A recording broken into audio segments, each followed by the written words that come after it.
All right, good afternoon, everybody. I'm calling this meeting to order at 12:22 p.m. Speaker Van Dyne, would you like to lead us in the Pledge of Allegiance? I pledge allegiance To the flag of the United States of America and to the republic for which it stands, one nation, under God, indivisible, with liberty and justice for all. Thank you so much. May I please get a roll call? Yes. Ogalla, Here. Berkowitz, Brooks. Here. Bullock, Butler, Hickey, Ortiz, Present. Williams. We have a quorum. Thank you so much. Can I get a motion to approve the minutes for February 4th, 2025? Second O'Gala. Moved by Brooks, seconded by Ogalla. Roll call, please. Ogalla, Yes. Brooks, Yeah. Ortiz, Yes. Williams. you, Motion sir. passes. Thank you so much. All right, miscellaneous legislative reports, please review those at your convenience. Moving on to old business, we have our federal legislative update. See them on. Hi, it's good to see you guys. Yes. All right. Good to see you. So it's been a busy month in Washington. In terms of the executive branch, the president has continued to issue several executive orders. As his department secretaries and other members of the cabinet are getting confirmed, we're seeing drastic changes to federal departments and agencies. Also, the president has issued several tariffs, a handful of which went into effect at midnight, or I guess this morning, on Canada, Mexico, and China. Um, Congress, Congress, on the other hand, they are working on the fiscal year 25 spending situation. The current continuing resolution goes until March 14th, which is keeping the government funded at level numbers. House Republicans are working on a year-long continuing resolution, which would just continue this funding through September 30th, 2025. The other options would be to pass the fiscal year 25 appropriations, which as of right now, we just don't think is likely. We don't see bipartisan compromise happening in the next 10 days to get the fiscal year 25 numbers across the finish line. The other option is no action is taken on the 14th and the government goes into a shutdown, which no one at this stage is interested in a government shutdown. No one really ever is interested in a government shutdown, but we think the continuing resolution could happen, the length of which is kind of what's in debate. So as I said, House Republicans are interested in a year-long CR. Democrats are interested in a short-term continuing resolution because they want to see the fiscal year 25 bills signed into law as opposed to just maintaining the funding. Critical to this debate and this conversation is what's going to happen to all of the pending congressionally directed spending projects that are part of the fiscal year 25 process. Ideally, if there is a continuing resolution through September 30th, ideally there would be an addition of those earmarks of the congressionally directed spending. That has not been worked out, but hopefully we don't lose those projects. And if those projects are lost, there could be a way to try to renew them for fiscal year 26. Those details are still being worked out. Nothing has been proposed specifically yet for the earmarks. I'm just flagging that could be something, and we will share once those conversations are sort of more fleshed out. Additionally, Congress is working on the budget reconciliation, which is the massive bill that could involve the 5-year tax bill, increased spending for defense and immigration, decreased spending sort of across energy and other sectors that saw funding in the IRA, in the Biden Inflation Reduction Act. the House and Senate Republicans are on different pages with exactly what they want reconciliation to look like. I think having that agreement really is the first step before we really see reconciliation fledged out. That being said, both chambers have passed their ideal framework for reconciliation, where the House wants to do all of those things with the tax bill, defense, immigration, and spending cuts in one bill. The Senate would rather do two separate bills, with the tax bill coming second. Both chambers have to pass identical budget resolutions to officially sort of commence the reconciliation process. So until that happens, we're not going to see reconciliation occurring, although both chambers are still working on their own versions. So there's a lot pending, there's a lot going on, there's just a lot of unknowns, a lot of agreements that need to happen, amongst the Republicans in both chambers, and then also bipartisanly. So, I mean, the big thing right now in Washington is just all of the tariffs that went into effect last night. I will pause there. Brett, KP, is there anything you'd like to add? Yeah, I think I'll just say, and I think you all hear me say this normally. Catherine did a pretty good job summing up the state of affairs in Washington. I'll just add that I think the typical rank and file member of Congress, both in the House and the Senate, they're unsure exactly how this negotiation will play out, because I think it's going to have to go up to leadership, and I'm sure that the White House will probably weigh in. And I don't think that folks know exactly, whether they're going to move forward or want to push a continuing resolution to the end of the year, with some different things being added to it. They call them anomalies, the different provisions. I think, as Catherine said, it's going to be very difficult to do any sort of omnibus bill at this point. So, because of this tight time crunch and a lot of people not knowing how this might play out, and the fact that, really Republicans control both the House and Senate, but still need votes, Democratic votes, to pass the spending bills in the House and Senate, likely, there's going to have to be some sort of negotiation, and it might take a little time. And as Catherine said, there might be a shutdown because that negotiation, until there's, the shutdown can't really begin, or they might decide, this is what we're going to agree to, and just get things done through the end of the year. So there's a lot of activity up in the air. There's still many oversight hearings, hearings on authorization legislation, nominees going into the Trump administration, and then, we're already starting to think through, what does fiscal year 26 look like, even though they're not done. And reconciliation, if you talk to folks on the Hill, that's really taking up a lot of the oxygen in Washington, because it's a laborious process, and it potentially could impact a lot of programs and spending.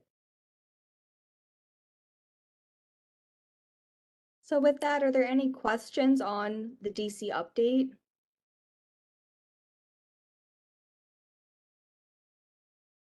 Catherine, thank you. I noticed that you mentioned that there were like drastic changes in department leadership and stuff like that. Do we typically see that every time a new president comes in, they make changes like that?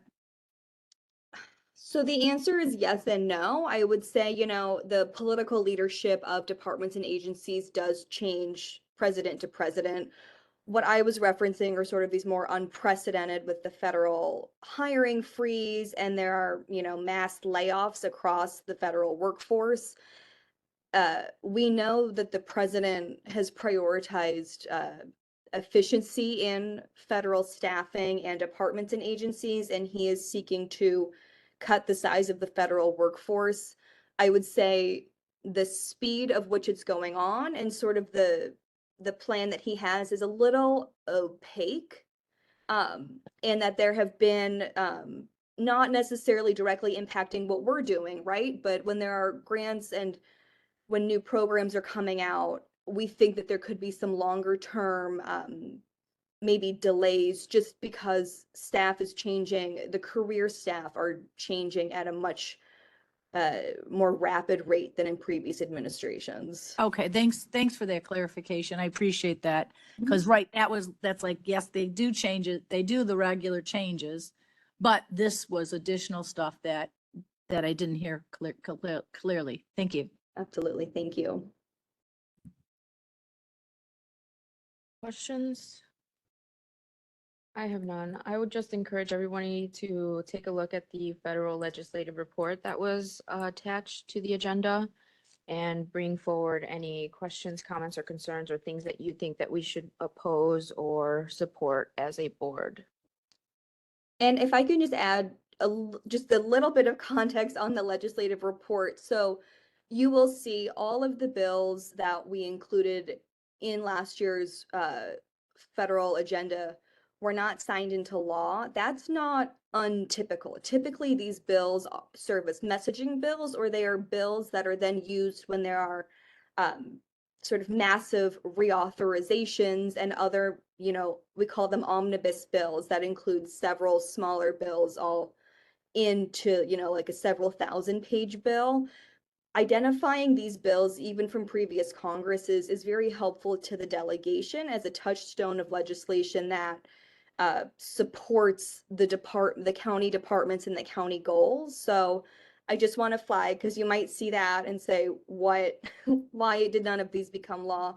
And it's because they serve for these larger omnibus negotiations and still serve great purpose to be identified.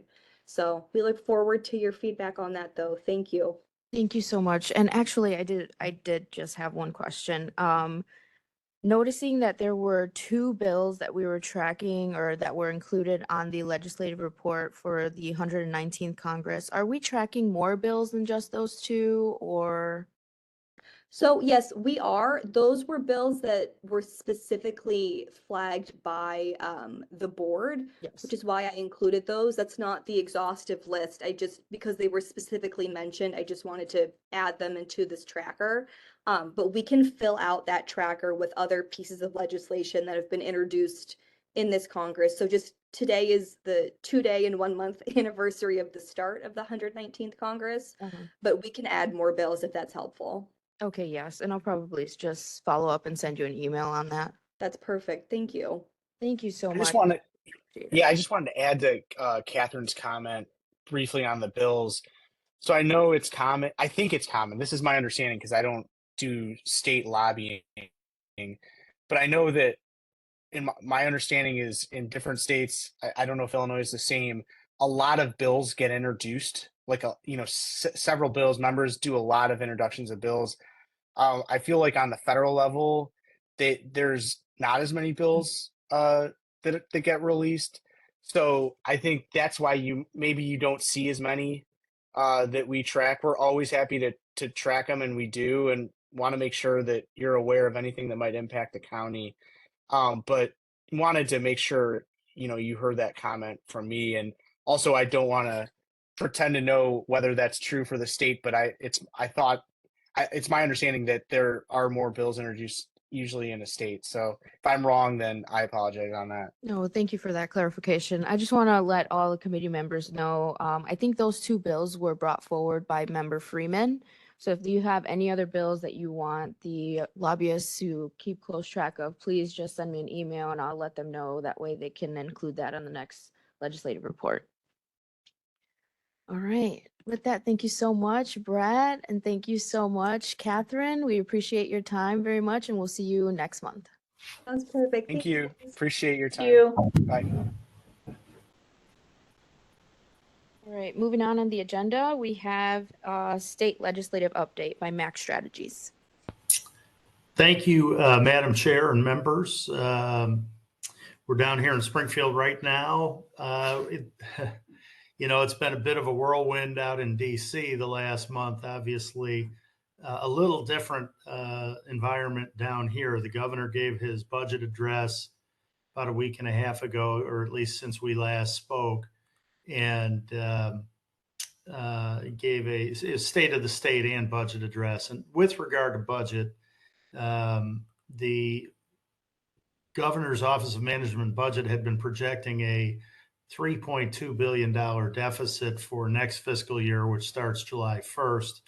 And that was hanging pretty heavy over our budget process here in Springfield.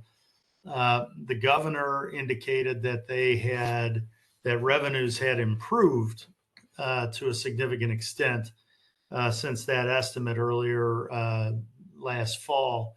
And so the governor proposed a budget that was very limited in its spending increases, much to the chagrin of some here in the legislature, but also didn't have any general tax increases. So it will be interesting to see if the revenue projections that the governor based his introduced budget on end up being more accurate, or if we end up with a larger hole to fill as we come toward the end of session in the end of May. Generally, though, although the House and Senate, 177 members, did actually file by the February 7th filing deadline approximately 6,400 bills, which is a high number historically. Despite all of that bill filing activity, the committee process to date has been much more measured. We've seen a few session days canceled by each chamber, and we have seen numerous committee hearings that were scheduled canceled as well, even this week. So for bills that were filed by February 7th, each chamber has a deadline to pass those bills out of the originating chamber's committee. So House bills have to pass House committee, Senate bills have to pass Senate committee, and that deadline to do so is March 21st. So in the House, that gives this week, next week, and the week after to pass bills out of committee.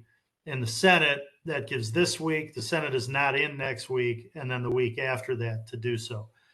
So that is a really significant funneling process that goes on down here to sort of winnow out bills that do not appear to have the level of support of leadership to go the distance. So it'll be a hectic few weeks down here as that process builds to a crescendo the week of St. Patrick's Day. Specifically, a couple of issues I think of import to the county. We have spoken at length in the last year and a half about mass transit reform and the need to generate more revenue to operate the mass transit system.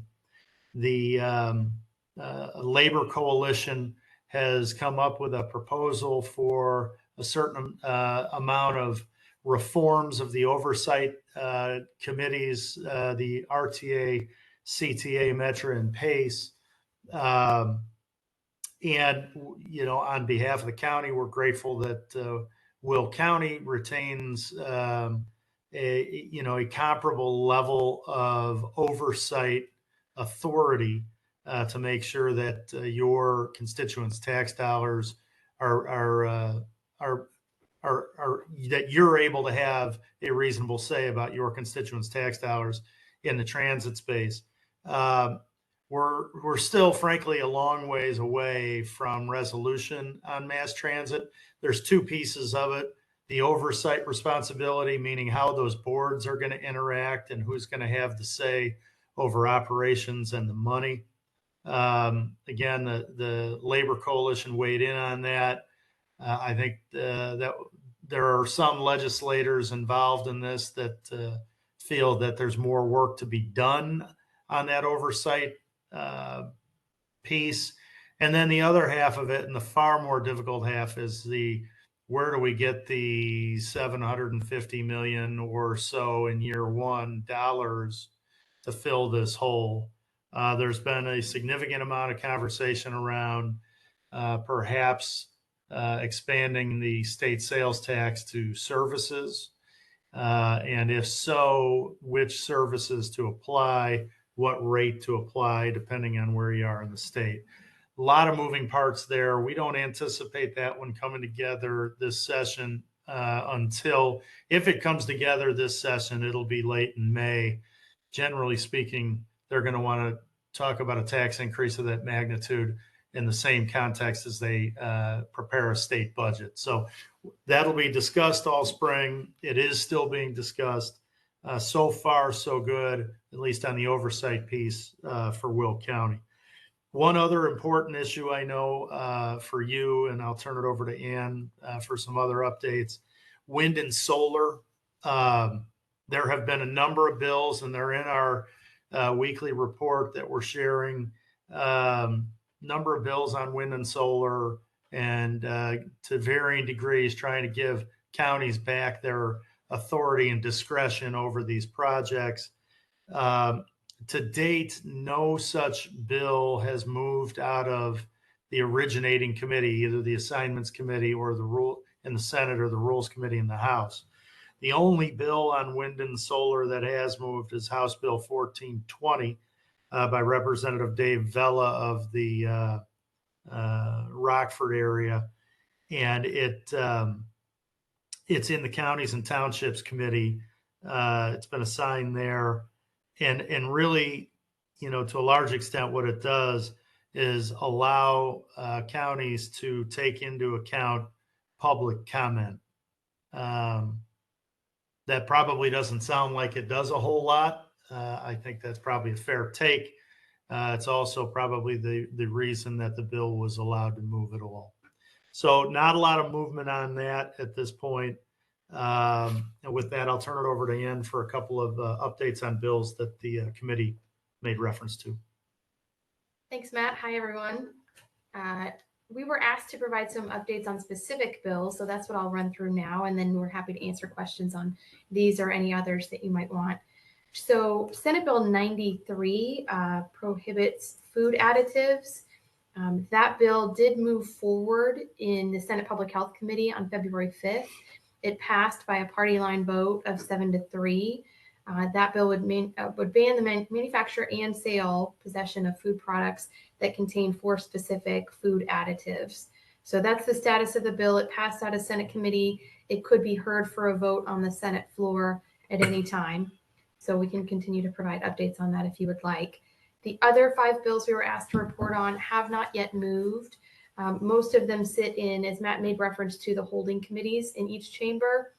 When bills are first filed, they're assigned to a respective holding committee. In the House, that's called the House Rules Committee. In the Senate, it's called the Senate Assignments Committee. That's where they sit before leadership assigns them to a substantive committee if they choose to do so. So if they don't move forward from that holding committee, it could be a sign that they don't have enough support to move forward. At this point in time, it may be a sign that some of them also they're still waiting on that assignment from a time point standpoint in session. And so Senate Bill 1397 and Senate Bill 1398 are both introduced by Senator Johnson. The first is a compost and digestate study, and the second one has to do with solid waste and food waste, both working with Prairie Research Institute on those related items, and both of those still remain in the Senate Assignments Committee. So they would need to be assigned to a substantive committee and then heard in committee, passed out by that March 21st deadline in order to be then heard on the Senate floor to continue advancing. Senate Bill 45, introduced by Senator Ventura, is the bill to ban dragging bovines by their tail. And that bill also remains in the Senate Assignment Committee and has not yet moved forward. 2 additional bills that were on the list provided to us are appropriations bills having to do with sending money over to local health protection grants, which is a concept that you have supported in your legislative agenda. Senate Bill 1416 by Senator Morrison and House Bill 2341 by Representative Moeller are the same bill on that topic. Each of them has been assigned out of their respective holding committee to their appropriations committee, but they are individual appropriations bills. And so the way that those are typically handled is that they will go to the appropriate appropriations committee, but they will remain there. Occasionally, a few bigger items may receive a somewhat symbolic vote in a committee, but most of the time, appropriations bills that don't handle substantive policy change, but just allocate funds from the state are a little bit more like markers. So they're out there to show that the request for these local health protection grants is 10 million. But as you know, the budget that comes together towards the end of session typically gathers all the individual appropriations items together to pass as one budget, hundreds or even thousands of those individual line items. So these two bills do sit in appropriations committees, but we do not expect that they would receive votes or that they would move forward as standalone items. So those are the updates on those 6 bills we were asked to provide, and happy to answer any questions. Yeah, that appropriations process is kind of similar to what the federal lobbyist just referenced, right? People file, state legislators file appropriation bills to make statements, but then in the end, there's 1 or 2 major budget bills. And in that one respect, the state is a little more like the feds. Thank you so much. Member Van Dyne? Thank you, Chair. I think I'm referring to Senate Bill 93. You said it came out of committee. I believe it passed 7-3 and it was party line. Right. And it refers to 4 additives to be removed from food. That's correct. I guess my question is, I'm having a hard time understanding why anybody would want to not remove these additives, whatever they're called. Can you give me some insight on maybe why there was some resistance to this bill and why did it just pass party line? So I would say that if it were a situation where you were talking about food that was manufactured locally, where they could change their manufacturing process fairly easily and remove these and provide other, substances, substitutes to be able to provide the same impact on the final food product that these have, it might be a simpler process. But these would be substances that are used pretty widely in food products. And so you're talking about foods that are produced all across the country, all across the world, that can now no longer be either manufactured, sold, possessed in retail stores in Illinois. And so whether a state law on these particular items would compel those national or international manufacturers to change their processes, might be unlikely. And so therefore you are banning certain products from being sold within Illinois. And to the extent that consumers want to receive those products, retailers want to sell them and gain the benefit of having done so, you're now taking Illinois out of the market for those products. Okay, that makes sense to me, and I could have never came up with that on my own. So thank you for that answer. Happy to help. Thank you for the question. Member O'Gala? Yep. Vice Chair. Thank you. I have a couple questions for us. So there are other bills that we were out there looking at related to solar. The ISACO task force got LaShawn Ford to sponsor House Bill 3563 and Emil Jones to sponsor Senate Bill 2416. Those were, was great. We were able to get 2 Democratic representatives to bring these out. And it was really something that like everyone in Illinois, from the north to the south, east and west, all had similar issues with solar. And in this instance, we were trying to go ahead and give us some authority for allowing or not allowing, a site that is close to residential. And that's all the ones that we've ever denied here because they've been close to residential. So I'm surprised that they're not moving, but those are things that I think that we should look at. Have you had conversations with either of the representatives about that bill at all? So no, I haven't spoken to either of those 2 about those. Unfortunately, Senator Jones's bill, Senate Bill 2416, remains in the assignments committee. The significance of that on that bill is this. Every Tuesday during session, the Senate Assignments Committee issues a report and dumps a bunch of bills out into committees. And they go in sort of numerical order. And so by last Tuesday, the highest number that the Senate had assigned out to a substantive committee from assignments was Senate Bill 2443, meaning that they had already reviewed Senate Bill 2416 and opted not to move it out of the assignments committee. That is not a good sign for the prospects for that bill.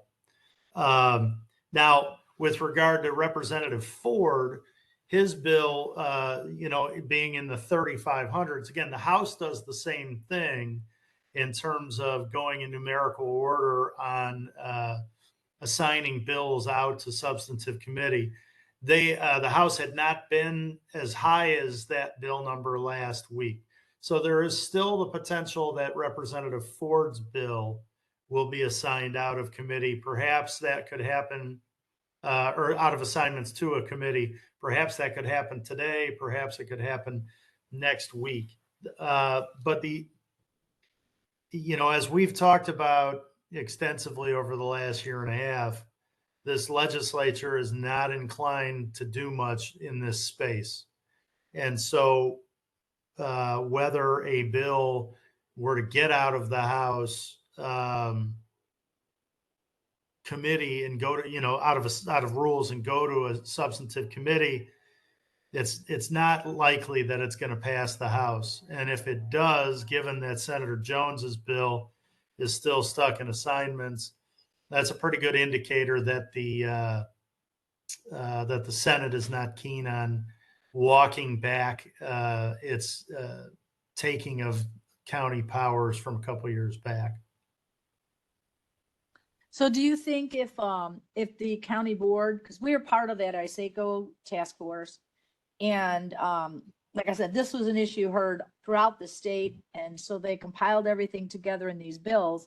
Do you think if a resolution came out of Will County in support of it, or other counties in support, that would help move that bill out? This is to my observation of working with you for the last year and a half as a board. This is an issue of importance to your board on a bipartisan basis, and it directly impacts how you do your job on behalf of your constituents. To me, this is a perfect type of situation for you to submit a resolution. Again, if the board is in agreement on what that policy change ought to be, for us to bring down to Springfield, because look, it hasn't been that long since they almost completely usurped your power in this space, and there have been consequences since, and we've talked about this. Come up, and I think it sounds like ISACO is trying to do the same. Come up with the most glaring examples of where there are bad outcomes because you cut the counties out of the equation, and as narrowly as you can possibly do it, give the counties back some of their authority so that you can eliminate these worst case scenario outcomes that you've seen since the legislature took the step that they took. That's one approach. Another approach is to say, hey, look, if you're not going to let us have any control, then take us out of this completely. That's not my decision to make from a policy perspective. That's your board's decision to make. But one way or the other, this strikes me as a very significant issue for the Will County Board, and sending a statement to Springfield about what the Will County Board would like to see in state law seems to be a very reasonable thing to do. Okay, that's good. I mean, because that 1420 bill allowing us to take public comment into consideration, what does that even mean? It's an excellent question, and I don't really know beyond that. To be honest, obviously you have the ability to hear people out at your board meetings for probably just about anything you want anyway. But thereafter, you're rather limited in what you're able to do or not do with regard to these applications. So that one doesn't feel like it has a tremendous amount of teeth to it. Okay. After this time, let's just say, I mean, I know down in Springfield, they do magical things. So after this time, if they don't come out of committee and we're able to have more conversations with various representatives and get support, possibly they could put them into a shell bill, or what else could they do? Yeah. Yeah. If throughout the end, if toward the end of session, there was a little bit more, there was a consensus or a strong desire to do something on the part of a majority of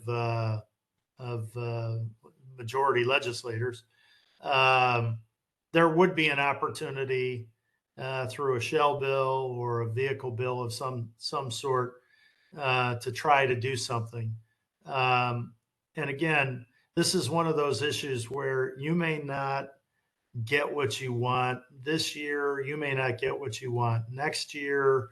But this is a significant issue for you as a county, especially with where Will is and your topographical makeup.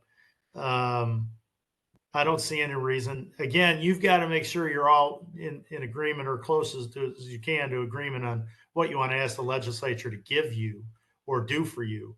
But once you do that, I feel like this is something you should be asking for and pushing for year in and year out, and see again when there's an opportunity or a window to maybe claw back some of your authority if that's what you want, or to free you from having to take votes that are relatively legally meaningless, but compel you to be on record on something you really don't have any control over.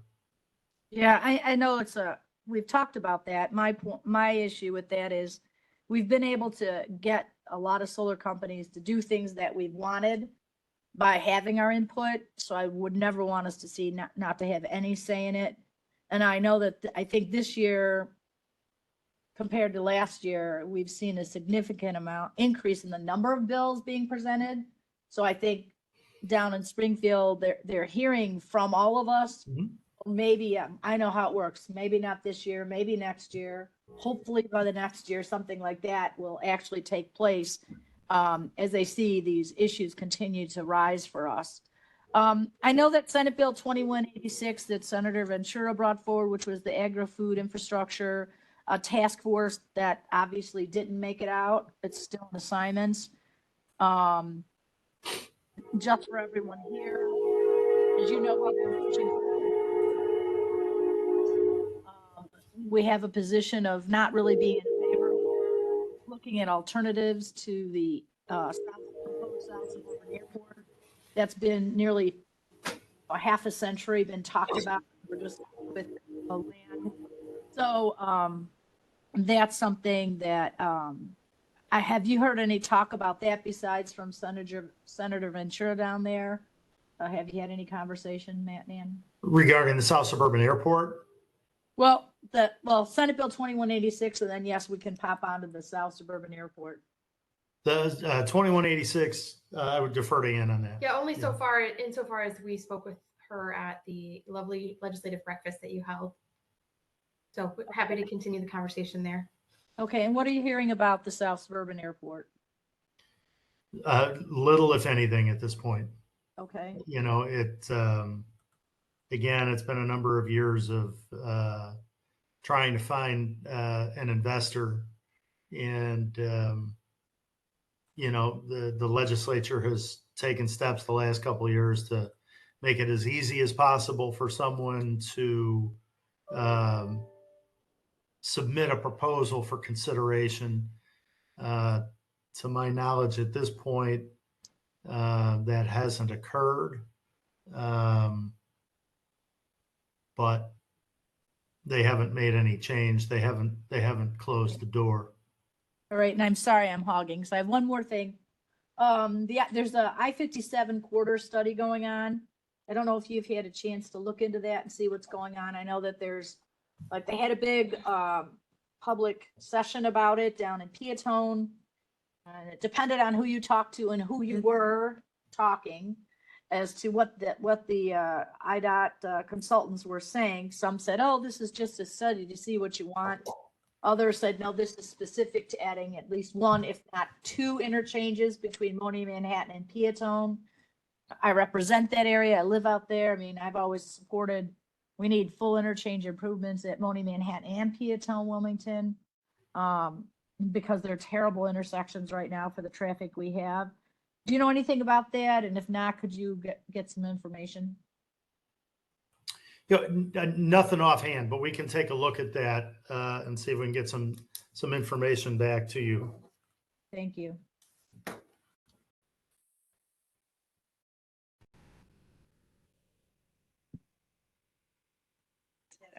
I'm waiting Member- on you.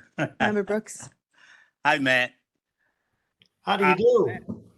My full-time job, I'm a minister, so I call everybody's speech either a homily or a sermon. In your homily today, you mentioned 6,400 bills that was issued before the deadline in Springfield. Yes. Is that typically high, and or can you guesstimate how many of those actually, I think if they all pass, the governor will be stuck in office all day signing bills. What is a typical, is that high, or is that, what's the typical guesstimate of how many of them actually would even make it to the governor's desk? Well, that is high. Historically, that is a high number. How many will make the governor's desk out of this year? It'd be under 1,000, could be under 600 would be my estimate. Wow. Wow. Okay. I imagine a lot of them probably sound like they're duplicates anyway. I mean, that's a lot of Yeah. bills. Oh no, there are definitely a lot of duplicates, and Yeah. included in there too. The four legislative leaders all file what are called shell bills, and so Right. those right. are, they're filed to have to be able to be filled in later with language if an agreement's made on something. But that's probably 30% of the bills. Okay. All right. Thanks, Matt. I'm through, bet. Madam Chair.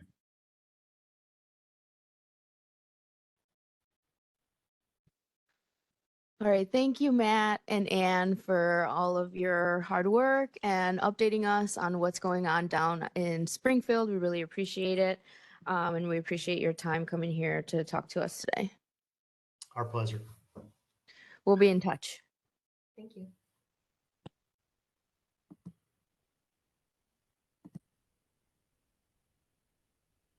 I just wanted to say, I know that Matt and Ann talked about the weekly list of things that we get. I don't see an email on that.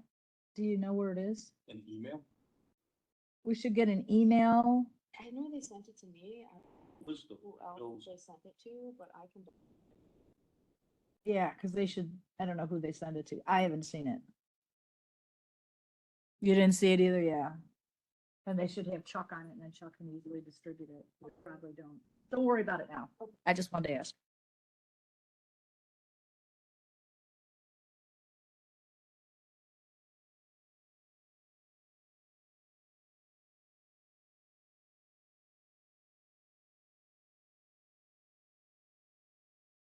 Take a look at that legislative report whenever you guys have the chance. I pulled out a number of bills that they're tracking that are related to Will County, related to Joliet, related to the South Suburban Airport. So just take a look at it. If you see any bills that you think are important, please bring them to our attention so that we might write a resolution to show our support or opposition against them. All right, moving on to stuff up really quick. All right, moving on to supporting safe foods within Will County.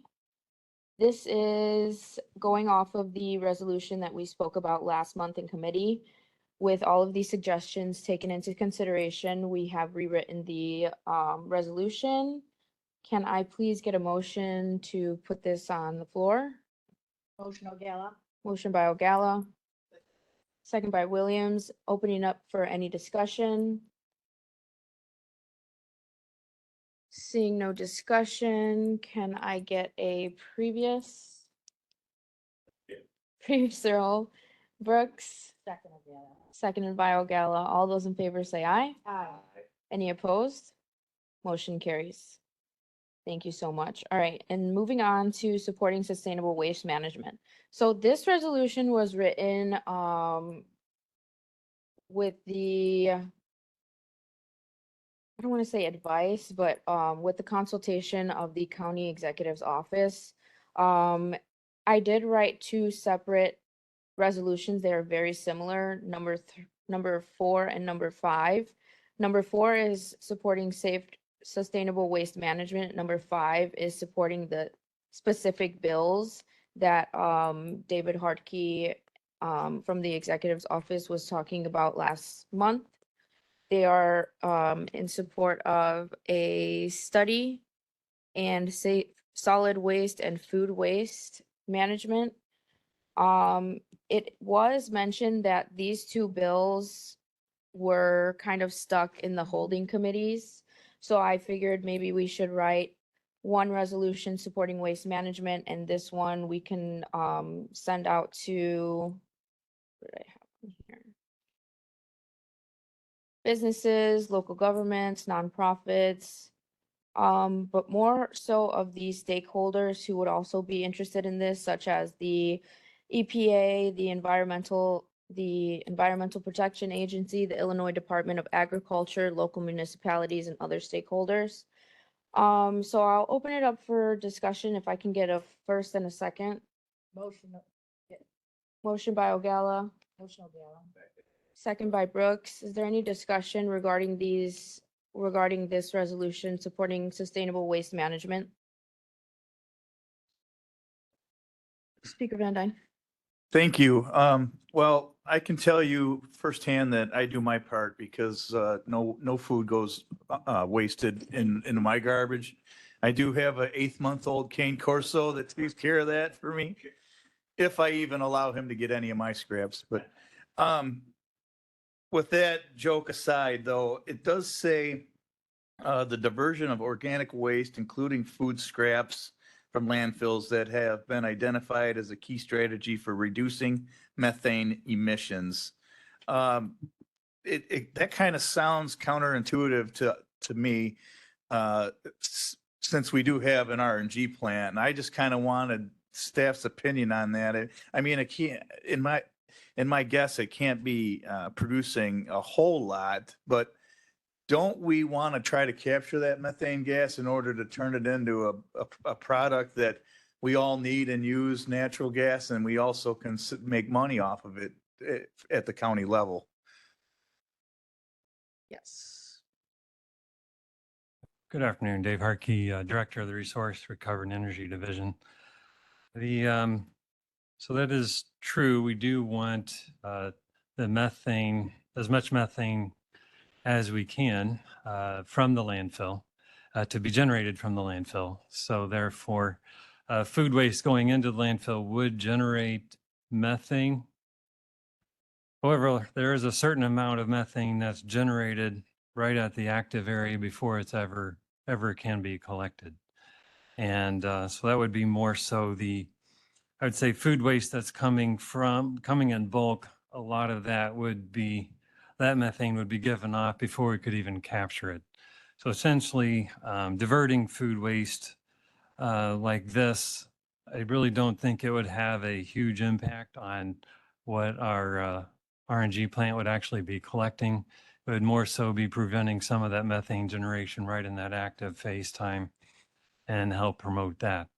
So I think that probably answers your question more than anything. It does, yeah.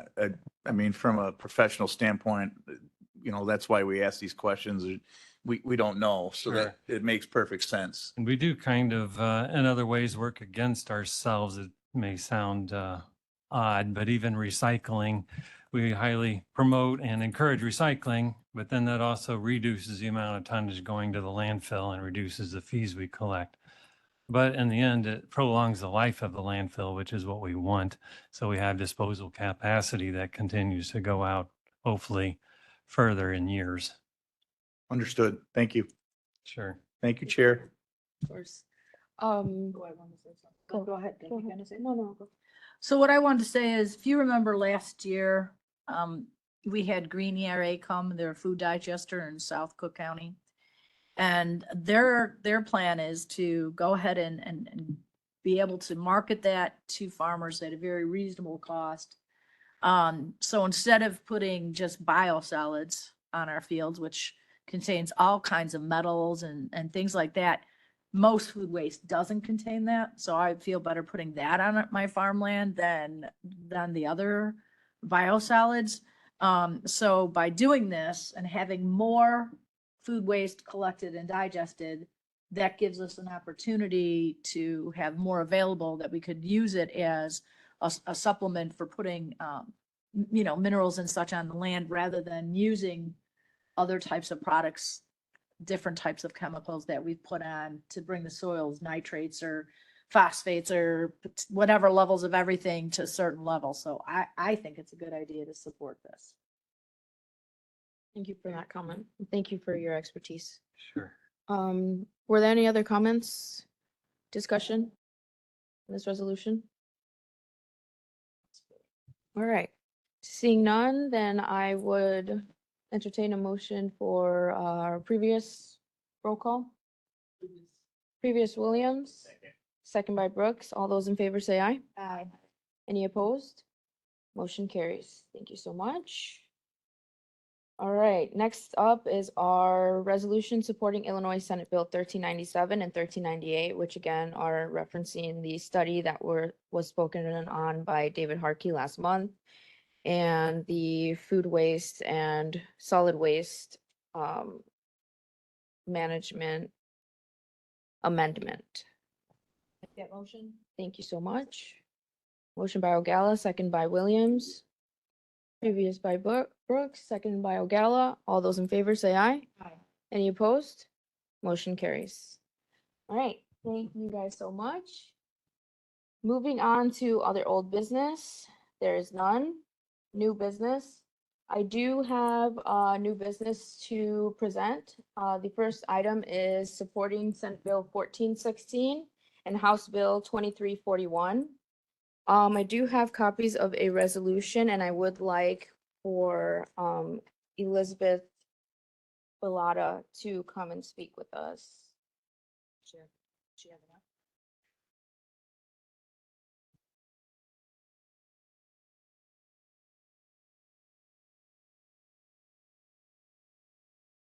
Thank you for joining us.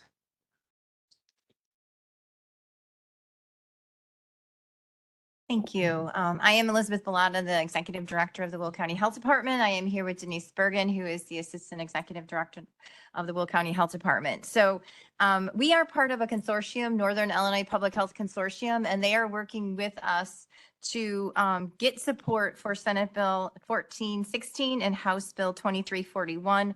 So we use the Local Health Protection Grant Fund to support our infrastructure and our programs, and it's food, water, sewage, and communicable disease are the four critical components of the Local Health Protection Grant.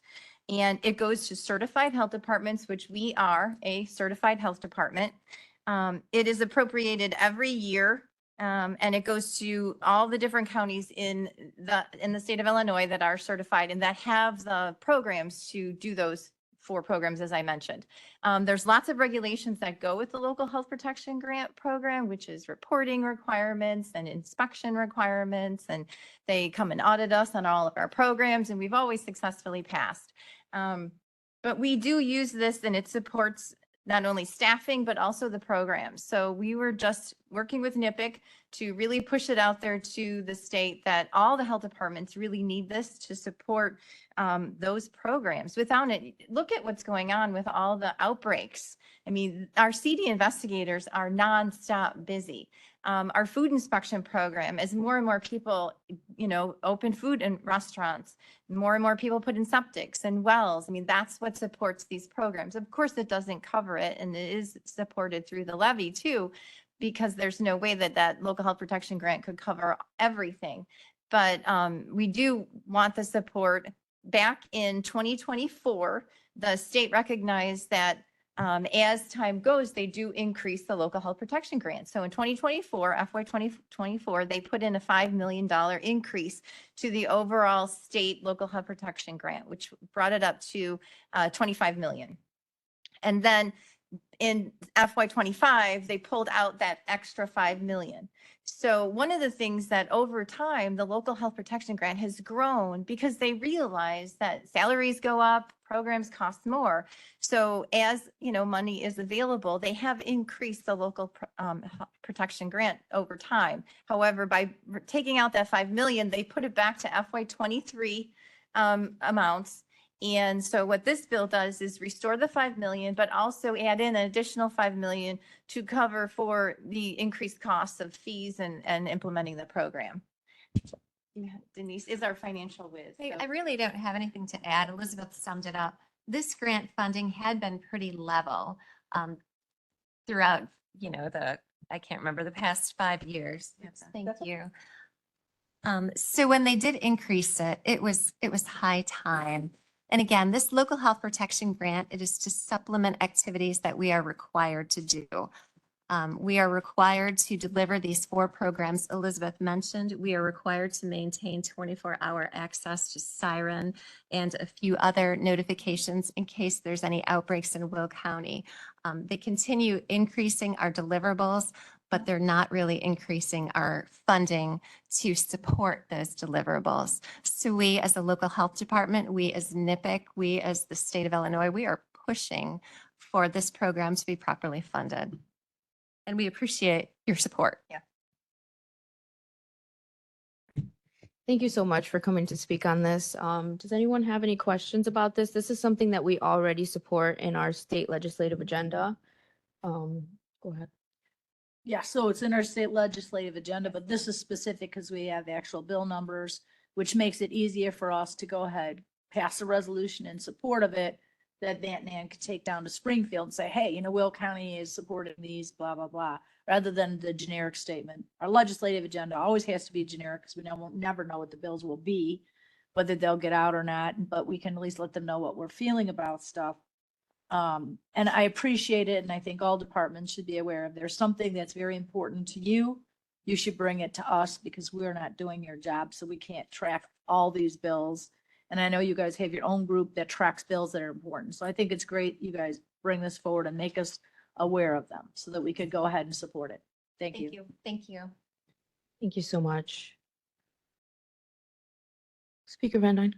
And I would just say, Chair Ortiz, if you bring those bills on next month's agenda, we can make sure that they, or if you bring them forward, we'll make sure that they get them on the legislative agenda for support. Okay. So one thing with that we can do at the legislative committee is, I mean, I like to get things out as soon as possible because we have absolutely no idea when anything's going to be heard. So waiting till next month sometimes isn't always a great thing to do. So if leadership can agree to saying, you know what, let's pass a resolution in support of, let's pass this resolution, right, which supports Senate Bill 1416 and Senate and House Bill 2341. We can do that as a leadership team. You can do that, put together that document, get it to Matt Nan, and then next month, yes, the resolution come before us and the whole board can vote on it. So we can do that because time is always of the essence when we're dealing with legislature. We do not know. I mean, their deadline is the 21st. So I'm assuming that with that, you know, maybe something will be heard the next week or so before we could get to it. So as soon as we're aware, I think we should go ahead and make an amendment to our state legislative agenda in support of these resolutions as we did. Tim helped with that so he can give you what it looks like document. Sometimes if we wait till next month, it may be too late. They may have voted on it on April 3rd. So we were told that it's going to the Appropriations, Health and Human Services Committee on March 6th at 10:30 a.m. at the Capitol Building in Springfield. Right. So that's what we were told through NIPIC, and our lobbyists will be down there on that day. Okay. But that's just for the House bill. The Senate bill is just been assigned to appropriations, but there was no date that it's coming. Right. So if we wait till next month, okay, so our legislative committee will have met, but the full board won't meet. So we won't have something that we could go ahead and do anything with. But if we put forward this to say we're in support of it with leadership, having the conversation, making the decision, we can go ahead, do that, get the information to Matt Nan so they can go to Springfield and say a resolution is coming next month when the full board can vote on it. So that way we don't have to wait. We won't miss that March 6th date. They'll be armed with the ammunition they need to say, hey, listen to you in House. you know, Will County supports, the Will County Health Department, Will County Board supports this. They have a resolution bringing forward next month, but this is their update to the legislative agenda. That helps pass bills. Yeah. So that's why I think waiting to do it as full board next month is okay, but we should get our amendment done, and that can be done, like I said, the way I mentioned.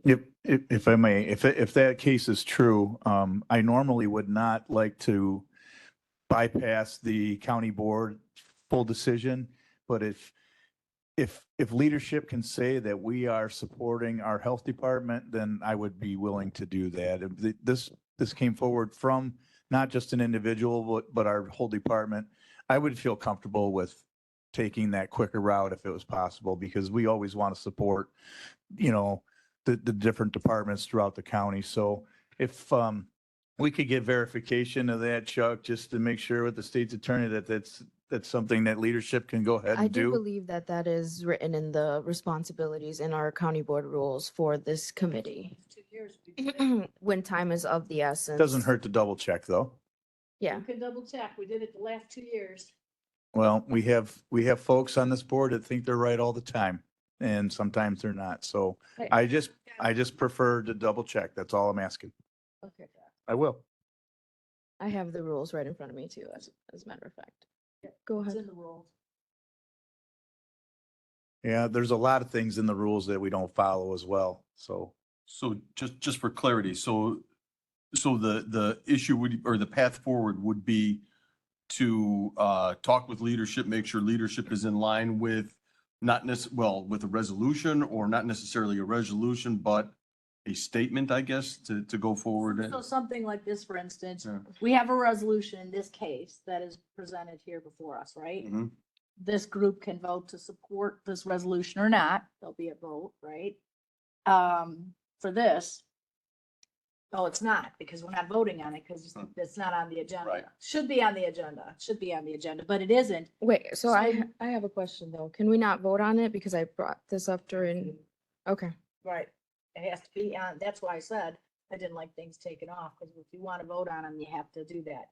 If it's not on the agenda, we can't, but leadership can go ahead and do that. It is in the rules. We did it for the last 2 years with the Okay. support and guidance from our state's attorney that everybody sitting in this room, except her, voted on to do legislative amendments to our state and legislative agenda. So I know that we can do this. I would encourage, go ahead, check with the state's attorney So- on this. So to amend the legislative agenda and present the amended legislative agenda to our lobbyists. Could you maybe get a page that we did? Sweet. Tim can show them from Okay. last year, From his last year. copy. It's just it's a one-page white paper kind of thing that says legislative amendment to our agenda. And it'll be supporting specific bills or opposing specific bills. Sometimes there's more than one on a document. Okay. In this case, it would be this one. And then, like I said, leadership, after you get the clarification from the state's attorney, you can get the leadership together. So if the speaker and the Democrat and Republican leaders agree, they can go ahead and do that. And then they don't have to wait. If we wait for the full committee to vote on it, we're gonna lose the opportunity to support things like this. So.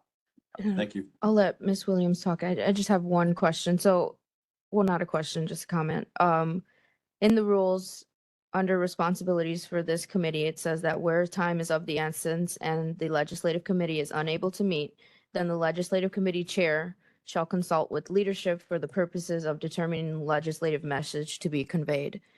Does that mean that is a resolution? What is the legislative message to be conveyed? Is that an amendment to the state legislative agenda, or is that a resolution, or is that just a combined statement with a letterhead?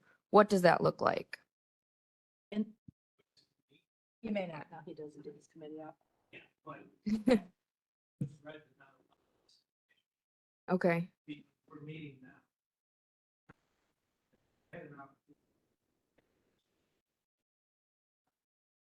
Fred says if there's no opportunity, then that doesn't mean some way to do what we do right now as I'm sitting here.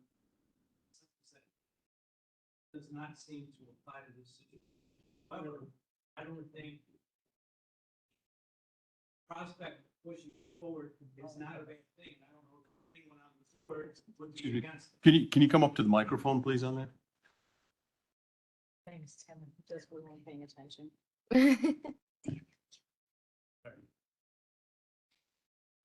So I think there may very well be a way to accomplish what you're trying to do here, but I would have to go back to the office, look at the rules. I have some of the rules. I don't have the entire county board rules Okay, okay. in front of me right now. And I was just asking because let's say, again, they said that the vote is coming up on March 6th. So time is of the essence. We will not be meeting with the full board before March 6th. So that's where my interpretation of the definition was coming in. That's exactly correct. Ms. Williams, can you? Yes, well, I would just like to say as part of leadership, if we can expedite this process, I am in favor of this amendment to our legislative agenda, and I would be in favor of moving it forward as quickly as possible. I mean, does it have to be necessarily a resolution? I mean, leadership could make a statement that on behalf of the chair of the legislative committee and on behalf So of, it is a statement document, yeah. okay, very good. And Right, then right. next month, we follow it with a resolution. Correct. Right, because my understanding is what you were presenting was some type of a statement that's going to say the county board is going to pass the resolution at the next meeting. That was my understanding. And That's what that we're is, talking that is what it is. And that's what our legislative amendments are. They're legislative amendments, sometimes on the fly, because March 6th is Thursday. We won't be meeting again. It wasn't on our agenda to vote on it, but leadership can take it up with the chairs, with the chair involved. And we can go ahead and get that done. And it's just being able to create a document, which we have a sample from last 2 years of what we've done. So we put that together. And then next month, it'll be on our legislative agenda, and then it'll be the full board vote for this particular thing. It just happens today, we're meeting on the same day we're having the conversation. That doesn't often happen. I'm not trying to confuse the situation, but when you say legislative agenda, it was on the county's legislative agenda. Okay. But not the bills- specific bills. Correct. The bill numbers were not on there because we didn't get those in the bills number. They changed. Okay. Correct, that's right. Thank you. Yes. Anybody else with discussion for this? If the bill numbers were not on that, Elizabeth, that doesn't change anything. Do they have to be specifically named as they are in here? Elizabeth said that they were already. So because it's generic, so sometimes, in Springfield, when you give somebody a legislative agenda and this is thick, they may or may not read I it. read it, yeah. I know you, but you're not down in Springfield right Right. now today. But they may or may not read it. Right. And then connecting it to the bill they're going to be voting on. Oh, I So see. this is reinforcing it. Right. Yes. Okay, so this help her a little bit down the road. Okay, Yes. got All it. right. And I am sorry. I do want to apologize to you guys today. I did try to get this on the agenda, but leadership did remove it because they felt that it was redundant. So I'm glad that there was a question asked about supporting resolutions to our lobbyists who did in fact confirm that it is helpful for us to pass resolutions. So I hope moving forward, none of these items are removed from our agenda anymore. But we'll just have to wait and see. But we'll try to support you as best as we can possible with the circumstances that we're under.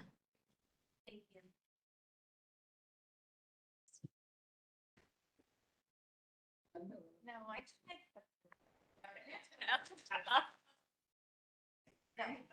I wasn't dancing. Jumping from a building. All right.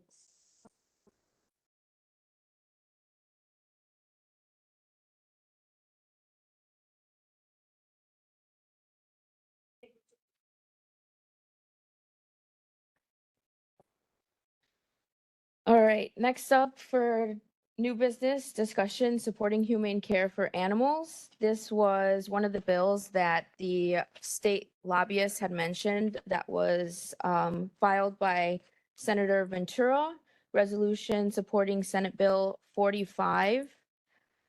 It is basically an amendment to the Humane Animal Care Act that says bovine should not be dragged or pulled by their tail for entertainment, contest, or sporting purposes.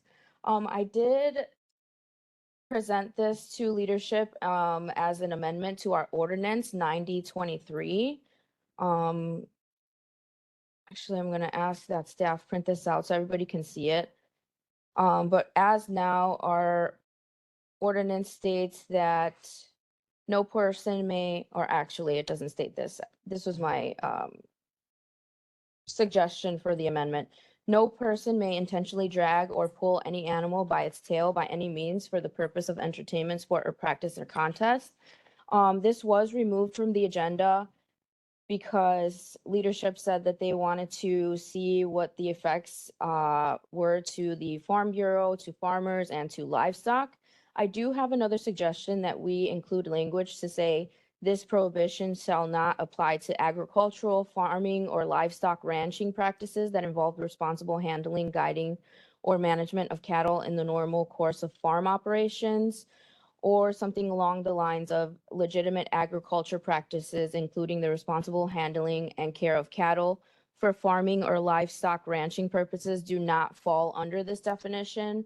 But this is something that we would still need to get feedback from the Farm Bureau and from the State's Attorney's Office. So I will open this up for discussion on anyone who has any questions or comments. Speaker Van Dyne. Thank you. First of all, when we refer to leadership, I want to take full ownership on this. I don't believe either leader was in the deciding factor to remove this item. The reason for this is I know this came up, memory serves me, for some time now, and I absolutely wanted to have the Farm Bureau's opinion on this, and I don't understand fully the effects of that. We had a dinner the other night, and I had talked to the president of the Will County Farm Bureau and asked if we could sit down and have a conversation on what this actually does, and get their viewpoint on this subject. So I had no desire to put it on this month's agenda until that conversation was taking place, and then we could go ahead and bring it forward. And it sounds like you did some homework already and tried to change some of the amendment to appease the Farm Bureau, which I can appreciate, but that was the reason for that removal, and I just wanted to take ownership of that. Thank you so much. I didn't want to call you out, so. Well, you did anyway, so. Nobody knew. I'll just make Nobody it knew. perfectly clear. Go ahead. Yeah, so you remember, we had this issue in our area. And the Illinois Farm Bureau, because I did go down to Governmental Affairs Committee, we discussed this a little bit down there, and we are waiting. Will County Farm Bureau is waiting to hear what the Illinois Farm Bureau has to say as to whether they would support this or not, or want additional changes. I do think it's important for us to have discussion on things so we can get the discussion out. And, maybe Herb says, you know what?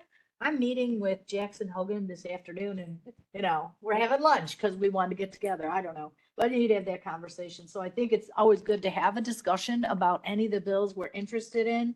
Whether we decide to do anything with it or not, at this point, we wouldn't be able to because we don't know what the Farm Bureau thinks. But if we don't have the discussion, it's not on our list of things to think about, talk about, or even, work towards getting further support or opposition to. So I think it's something just if you have it for discussion, you can't vote on it. It's on your agenda. So if we had put the resolution for the health department on, we could have voted on that if it had not said discussion. So that should have been added if we wanted to add it as an item. But if we want to do like discussion on Senate Bill 45, just as a discussion, which we're doing now, whether it's brought up in new business or listed as discussion item, either way, it doesn't matter, except for the fact that if we did find something and we have a discussion on it and we really think it's important to move forward, we could ask to move it, the committee could ask to move it to the executive committee next week where you guys could actually vote on it. Sure, Van Dyne, did you have? Yeah, and the Farm Bureau may use certain techniques, and I don't think they're intentionally trying to harm the animal. I would think anyone on this board would not be in favor of going behind a dog and trying to harmfully pull his tail. So that's kind of why the hesitation was there. They use certain techniques that may not harm the animal. And so just a little bit more information. I know it just got brought up. So that's all that was. So. Yeah. Farm Bureau. There you go. Get at that boy. Get at him. That is funny. All right, thank you so much for that discussion. Moving right along, we have another new business item, discussion amending resolution 24-69 fiscal year 2025 federal legislative agenda. If anyone has any suggestions for any amendments to the federal legislative agenda, now would be the time to discuss that. I know we had some committee members who were presenting some concerns, I feel like, or I know they said that they had a lot of notes, but they're not here today. So if anyone else has anything they would like to add, feel free to add. Okay, seeing none, moving right along. Discussion amending resolution 24-309 fiscal year 2025 state legislative agenda. Again, if anyone has any suggestions for amendments to the state legislative agenda, as I heard that we had some concerns or suggestions last month, now would be the time to bring those forward. Did you have? Yeah. So the only comment with that is, here we are, it's March, right? Early March. And we will finish a spring session sometime, May, June, something like that. Then we have the fall session, right? So it's possible in the fall session that something pops up, they slam it into another bill or whatever that we're not paying attention to. But something that we would really want, say for me, the Senate Bill 2186, creating the Agri-Food and Infrastructure Task Force. Maybe that gets added into a piece of legislation. Maybe at that time we'd want to do it. So the possibility of updating and amending the state or even federal legislative agenda goes throughout the entire legislative process. So it's just an ongoing situation. We don't know. Maybe somebody will put a shell bill out there for solar and they get support, in which case we'll be like, oh, we want to do it. But it's a shell bill right now that says nothing except, save this place for Jackson Hogan to take her to lunch, a shell bill. But then they put meat into it, right? And then that meat we might support or we don't support. And so this is the process we are able to use to let them know that, hey, Will County feels this way. As far as ISACO goes and that legislation, they should have been telling all counties to pass a resolution in support of these two bills. They didn't. But I hadn't been on that task force. It's new. So it's a learning opportunity. And I will be putting an email out to all of them to say, listen, you guys, we should get all the counties to support this. Because even though one is could possibly move out, one isn't. But again, they can always get added on later in the year. So thank you. Okay, thank you so much. The only thing that I wanted to mention is that in the legislative report that our state lobbyist sent, there were, and I counted 10 pieces of legislation that mention Joliet or Will County, and I can name them off here. House Bill 1364, the Joliet Arsenal Authority, found on page 6. House Bill 1397, Quick Take Will County. There is a companion bill, Senate Bill 2189, Quick Take Will County. There is another Senate Bill 1513 that is eminent domain for water. That was filed by Senator Ventura. House Bill 1736, that is for IMRF, Joliet Port District. House Bill 3517, DCEO, Joliet Historical Museum. That is a grant for $3.5 million, I believe, for the Joliet Historical Museum. Senate Bill 1608, Cargo Transportation Act. Senate Bill 2186, the Agri-Food Infrastructure Investment Task Force. That has to do with the South Suburban Airport. House Bill 2657, South Suburban Airport Analysis, and the companion bill, Senate Bill 1822, South Suburban Airport Analysis.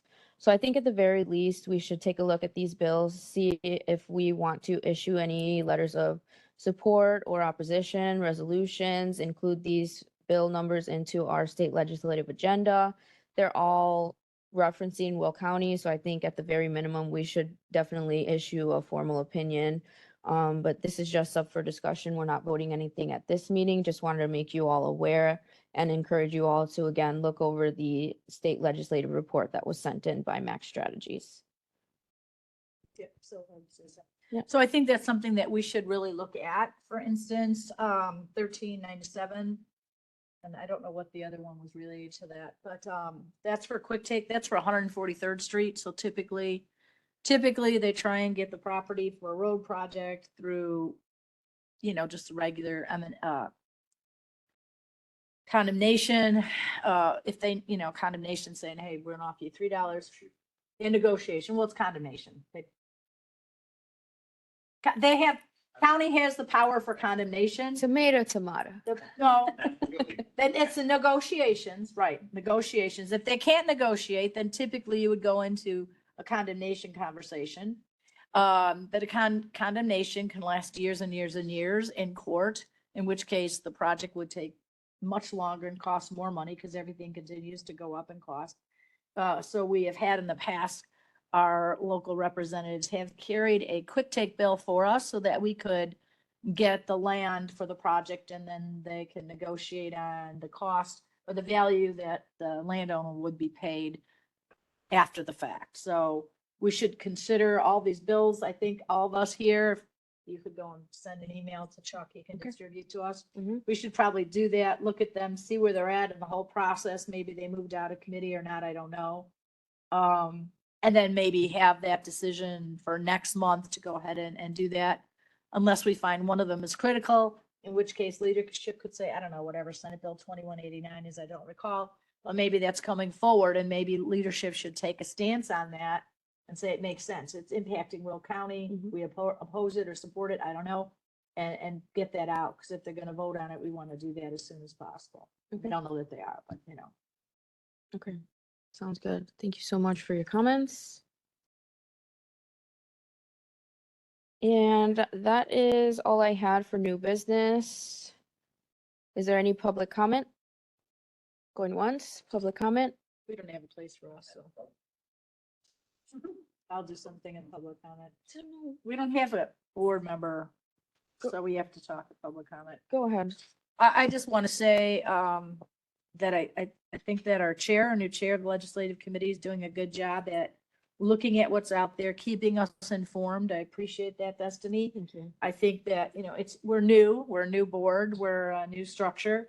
And so it's a learning process. And I think that collectively we can do a great job legislatively down in Springfield to represent our folks here. Thank you.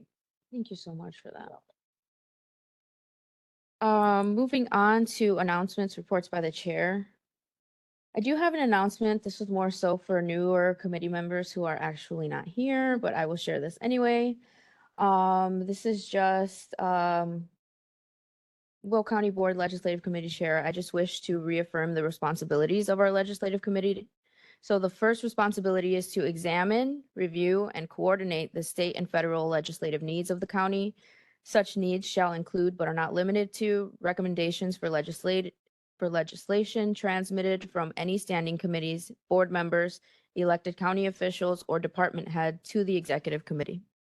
The second responsibility is to be a communication liaison with federal and state Will County legislators for legislative and grant assistance, and to foster better intergovernmental cooperation between all levels of government. Where time is of the essence and the legislative committee is unable to meet, then the legislative committee chair shall consult with leadership for the purposes of determining the legislative message to be conveyed. That is all that I have. And then I will send this out to share with all the committee members, as well as I have a few links to our U.S. House of Representatives, U.S. Obviously we know who our U.S. senators are, but also our state senators and our state representatives, just in case anyone, was curious about who all represented Will County. With that, I don't believe we had any need for executive session, so I will entertain a motion to adjourn. Moved by Brooks, seconded by Williams. All those in favor say aye. Any opposed? Motion is adjourned till next meeting scheduled for April 1st, 2025 at 12 o'clock.